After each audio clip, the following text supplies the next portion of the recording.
Mind Body Life show hosted by Frederick Enteman on Global Voice Radio on Fridays at 10 a.m. Eastern.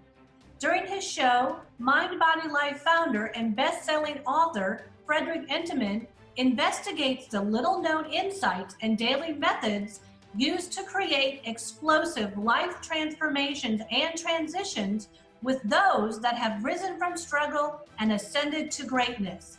Here is your Mind Body Life host, Frederick Enteman. Welcome to the Mind Body Life show. I'm your host, Frederick Enteman. I'm a former professional athlete, a best-selling author of Surviving Sports and the Game of Life. I'm a coach and consultant, and I help athletes create lasting success outside of sports and win the game of life. I want to welcome you to episode 24. Today, I'd like to introduce Holly Wade to the show. And Holly is a holistic health and life coach with 25 years of experience in the fitness and wellness industry. And through her own personal struggle with anxiety and depression and Crohn's disease, she knows firsthand the toll that stress really takes on a person. And it's her passion to help others reconnect with the wisdom of their bodies. Holly also has a master's degree in athletic administration and is also a master trainer for the World Groove Movement. She teaches yoga and meditation as well. That's awesome. And she's a regular contributor to We Are Beautiful magazine and hosts a radio show called Living from the Inside Out on Global Voice Radio.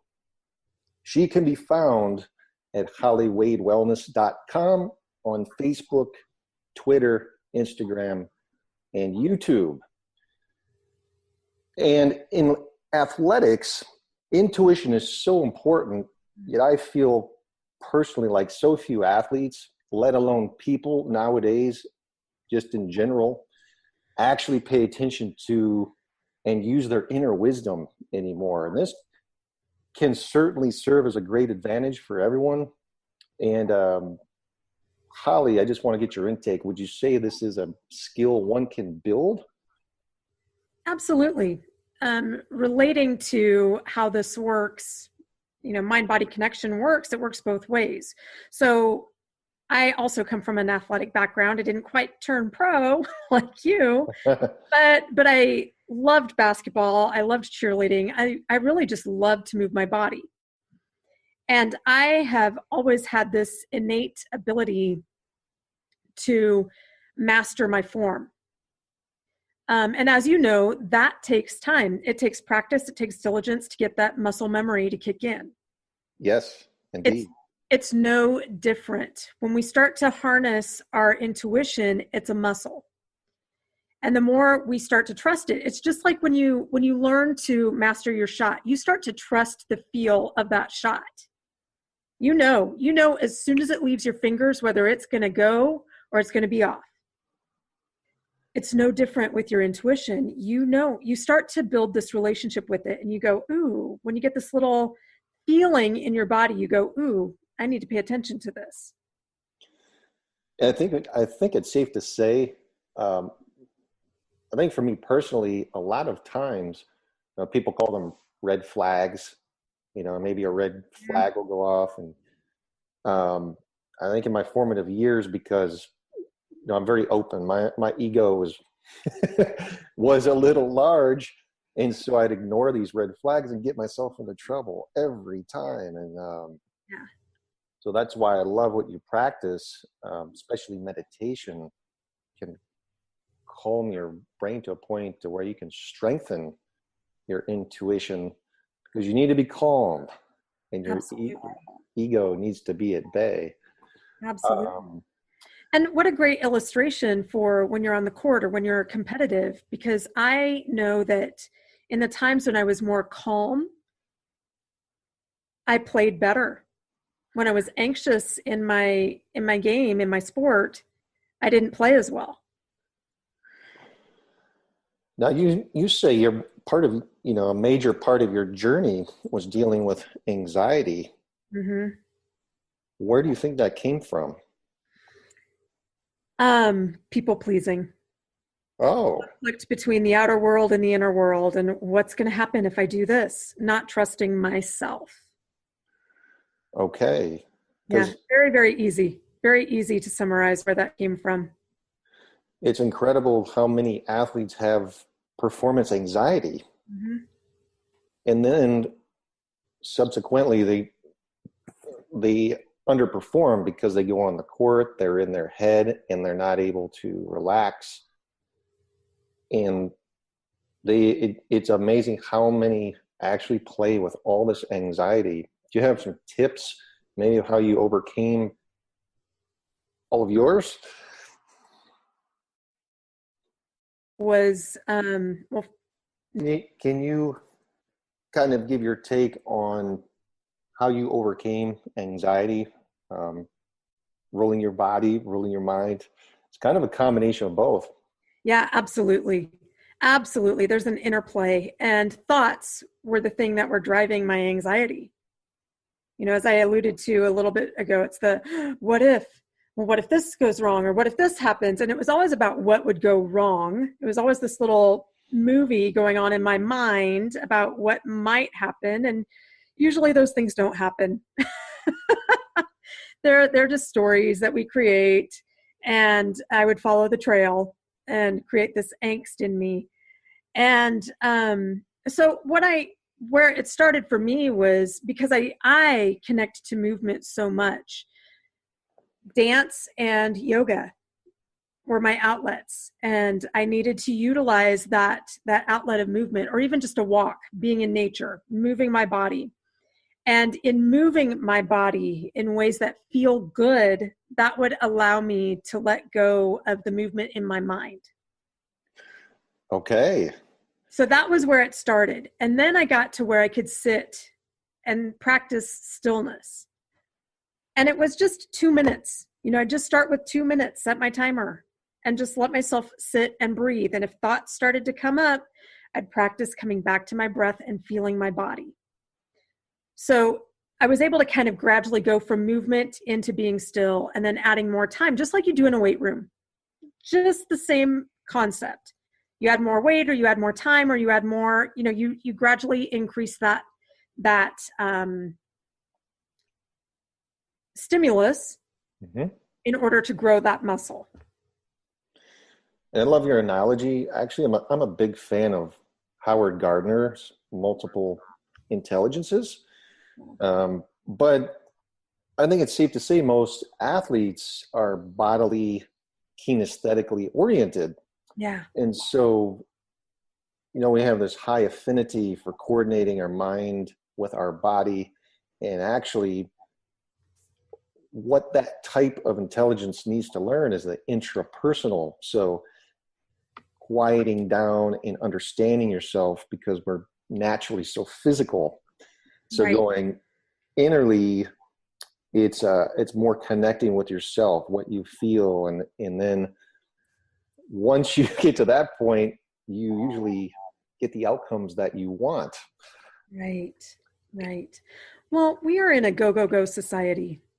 And that translates in the sports world too, with practice and being told with your coach, and consistently setting goals and reaching for those, which is very masculine energy.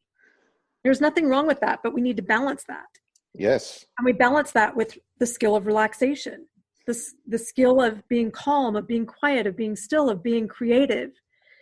And we can only nurture that creativity. And I would say that being an athlete, harnessing your craft is a form of creativity. And we can only do that when we give it space and give it room and give it the attention that it deserves outside of practice. That's exactly right. And that's actually what I work on primarily, not to give away some of my secrets, but honestly, these athletes need to be quiet. Yeah. They need space. They need to just be. And to them, it's when they start to practice, it is like weirdly prison. Mm-hmm. When they actually, like, it's almost like they don't even know, because their nervous systems are so wired and high strung. When they actually come down off that or aren't hooked into an iPod or technology. And it almost drives them crazy. Oddly enough. Well, they're used to adrenaline pumping. Yes. And that's a high. Yeah. That's addictive. It is. That's addictive. And when you don't have that chemical response that you're used to, you go through withdrawal. Yes, you do. And in fact, I looked into this because I'm very open post, the main reason why I'm doing what I'm doing today is I went through 2 really, really rough years of depression.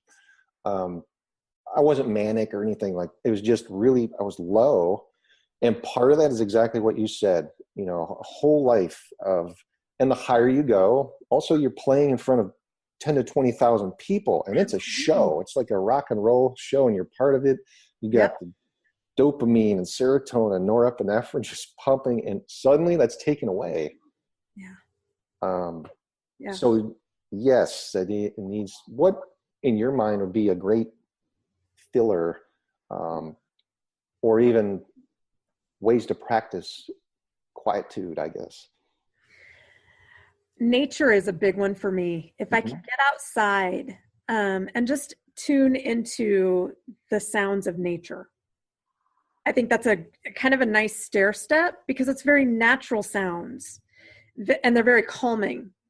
It immediately takes us into or out of that fight or flight mode. It just immediately gives us a connection. Now, not everyone has that readily available. But I think if you can sit in grass or next to water, that is your best way to stair step into solitude and quiet. If you can't do that, you can use those sounds. If you're a person who needs that stimulus of your iPod, there are plenty of nature sounds available. Find one and tune into that. And then that kind of makes that space of quiet not so scary. Are not quite as maybe painful, for lack of a better word. Even I've been told it seems isolating to athletes. Yeah, and then the monkey mind is it really does start to rage because you don't know what else to do with quiet. That's right. It makes the noise or that chatter bigger instead of creating that calm. And so, if you need noise, there are ways to get nature sounds in because those are calming, those are soothing. There are some drum sounds that will match the rhythm of your heart, and when your heartbeat can match that, it takes your body out of fight or flight and invokes that sense of calm. So quiet and solitude does not have to mean silence, if that makes sense, because nature sounds are a part of our world. It's a part of connecting. Yes, that's beautiful. Thank you for the input and resources. I especially love I did not know there's the resources out there that actually match the beat of your heart, which now research proves your heart has its own intelligence. Yeah. So it explains to me why so many, depression, anxiety, and all these supposedly these new psychological disorders are rampant is because I think you mentioned the word connection, so important. Yeah. And amongst this modern 21st century technologically driven world, I think we're going to, we lose that connection. Absolutely. And we're told that we're being more connected. It's the biggest lie that we're buying into is that we're more connected. Well, yes, we have more access to things than we ever have before. But I would argue that when adults and college and high school age students cannot look someone in the eye, I would argue that we are not connected. And there's more research coming out to validate that when we are not connected as human beings, when we are not experiencing touch, when we are not experiencing true heart connection and communication, that is as detrimental to our health as smoking a pack of cigarettes a day. That's right. And I'm also I'm impressed you know that, because I was recently reading about these blue zones across the world. Hmm. I don't know if you're familiar with them, but No, tell me. these so-called The nerd in me is going to have to look this up. these so-called blue zones, quote unquote. There's been research done, and there's 5 of them. They all have commonalities for the most joyous people, and also from a longevity and vitality standpoint. And one of the commonalities, the main one, is they have the highest sense of community. Yeah. Yeah. And they all value connection. Yeah. Amazing. It's actually, we inherently already know, but our bodies are so wise. Our DNA knows that when we lose that connection, scientific studies are showing it shortens our telomeres. Yeah. So we die. Put it truthfully, we die. Our soul really does Yes. die. That being inside of us really does die. And as a result, the body will die with it. Yeah. I had read not all that long ago, and I dove deeper into it, that there's a strand of DNA within each cell, and it holds up to 6 gigabytes of memory. Oh my goodness. So when we don't think that our body is more intelligent than our mind, we better question that those feelings inside of us every human has experienced those sensations, those emotions. We've all experienced them. We are not exempt from that. And it's information for us. So no wonder epigenetics, this study of our DNA and how that relates to our ancestors and what that brings forth. No wonder that's so important to learn now. And no wonder, we just haven't been taught how to access this information inside of ourselves or what to do with it. That's right. And in fact, the pace of the American lifestyle, for being the number one leading power in the world, it blows my mind how we can be at the bottom. Yeah.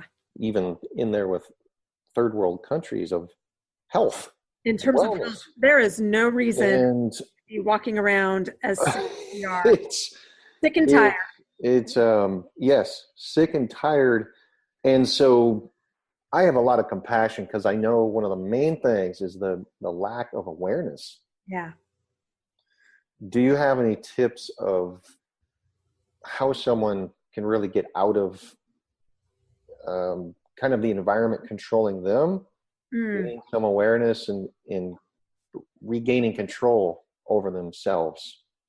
I'm a fan of becoming a warrior for your health and your life. Mm-hmm. It really is about embracing awareness. It's that we have to start to set boundaries. We have to start to observe ourselves and start to understand what environments allow us to feel energized, and what environments or people, relationships, make us feel drained. I call those energy vampires. Mm-hmm.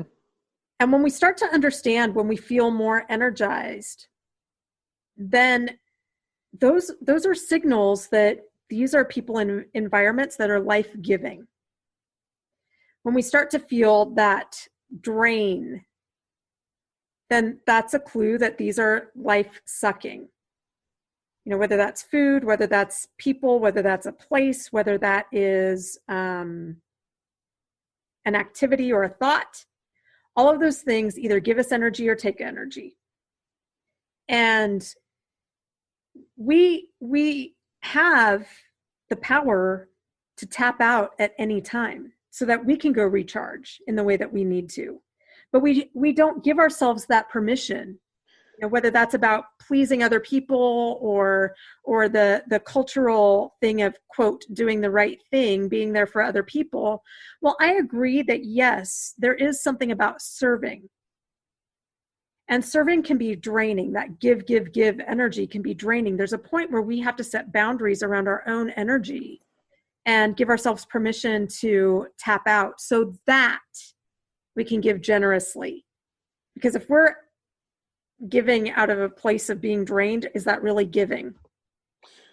Right. And weighing out the end of the day, energy is really a resource that we ultimately don't get back. Right. We have limited supplies. That's very valuable insight. Thank you so much for sharing, because it's amazing how many people, I think millions of people, think being a professional athlete is so glamorous and glorious, and it's a crazy life. And one thing I can share with you personally is you have to, I had to learn boundaries, because it doesn't even matter if you're an athlete or just a, average Joe or whoever. Everyone needs to learn boundaries in, like you said, what is giving you energy and what is taking energy away. And then make some kind of spreadsheet. What serves you? What makes you happy? You have to slowly have these self-actualizing moments. That's kind of, I don't know, that's kind of how I began of regaining my life as I know it. Me too. So it didn't run me. Because I hit a point where I had zero energy. Yeah. My life had just been sucked out of me. Same here. I reached overtraining and adrenal failure. Yep. So I had to figure it all out. And mine was for a different reason, and yet not. I was a fitness person, and that's a performance too. Teaching 5 classes a day and putting that kind of stress on my body and on my mind. It's a performance. You're showing up for your participants. And, in my 20s, here I am, back pain, knee pain. My body felt like it was on fire. And slowly, or maybe not so slowly, the energy was seeping out of me. And that was also, fueling the disease of Crohn's at the time. And anyone who has an autoimmune understands that energy is one of the first things to go. So I had to learn a lot of things very harshly. I had a mental breakdown at work because I was giving. And when you're in your 20s, you don't understand that you can speak up for yourself, even to elders who are your bosses and your superiors. Yes, that's right. But you need to take responsibility for your own. This is what I can handle. This is beyond what I can handle right now. So can you help me figure out a plan that is workable? And athletes are no different. You have this expectation, because your peak of performance is in your 20s. You have this expectation to rise up to this level. And sometimes you're breaking down in the midst of that. Yes, and as the season wears on, you are actually quite literally breaking down. Yeah. And it's learning to recharge after that. That's crucial as well. But it's taking those, I suggest when I coach individuals, I have them plan an entire day for themselves of just recharging, doing something for themselves, and giving them. You have to give yourself in these times. I think we have to relearn lost necessities that are vital. I don't know about you, but it's strange how where now it seems like we have to relearn basics of life as we progress. Yeah. But, I really want to thank you for being on the show. It's your insights been extremely valuable. And again, Holly Wade, if you'd like to contact her, she's on Instagram and Facebook and LinkedIn and YouTube. But Thanks again, Holly, for being on the show. Thank you so much. And that's a wrap. That's episode 24. Until next week, take care.